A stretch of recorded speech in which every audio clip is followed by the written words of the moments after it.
நாங்கள் வாங்குற பணத்தை மட்டும் பார்க்குற எல்லோரும் நாங்கள் வர்ற கஷ்டத்தையும் கவலையும் யாரும் உணர்வதில்லை. வேலையெல்லாம் மூச்சு போட்டு கணக்கு சொல்லும்போது அண்ணா இவ்வளோ ஆகுதுண்ணா கொஞ்சம் பார்த்து கொடுங்கண்ணா அப்படின்னு கேட்டா அப்போ அண்ணனோட சுயரூபம் நம்மளுக்கு தெரியறக்க ஆரம்பிச்சிருது.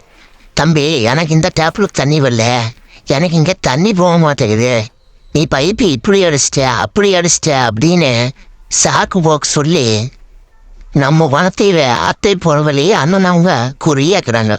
ஆனால் நான் உங்கள்கிட்ட என்ன எச்சா கேட்கலண்ணா, நாங்கள் செஞ்சது கூலி தானே கேட்குறோம் அப்படின்னு சொல்லி அழுது புலம்புனால நம்ம கஷ்டத்தையும் கவலையும் சொன்னாலும் அண்ணனோட பாக்கெட்லேருந்து பணம் வரமாட்டேங்குதுன்னு அடம் பிடிக்குது.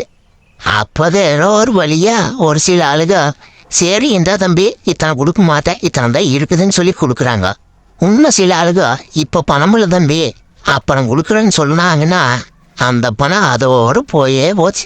அப்புறம் போய் கேட்டா நீங்கள் செஞ்ச வேலைக்கு இதுவே போதும் போங்க தம்பி, உனி வந்தேன்னு கேட்காதீங்க அப்படின்னு சொல்லி மூஞ்சியில் அடிச்ச மாதிரி நம்மளை திருப்பி காட்டி விட்டுருவார். எப்படித்தான் பொழைக்கிறதுன்னு நம்மளுக்கு ஒன்றும் புரியல. உங்களுக்கு இந்த மாதிரி ஏதாவது அனுபவம் நடந்தா நம்மளுக்கு கமெண்ட் பாக்ஸில் கமெண்ட் பண்ணுங்க.